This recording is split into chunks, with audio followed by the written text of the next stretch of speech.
Днешния съботен ден започна с намерението за кратка обиколка в Луго, испанския град, в който живея. Но някакси пътека по пътека, алея по алея се озовах ето тук и вече съм на 20 км от града. Много е приятно. С изненада открих, че има наистина много добра инфраструктура за колоездене. Пътеката през цялото време следва реката, успоредно на реката. И е много приятно. Времето е...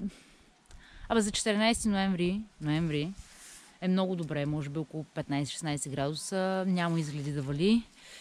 Единственият проблем е, че тръгнах без помпа, без лепенки, без нищо и реално ако нещо се случи по пътя, че разчитам на мили испанци да помагат. Но намерението ми е да продължа още поне 10 на километра, за да видя какво се случва надолу и да си направя една наистина много приятна съботна разходка.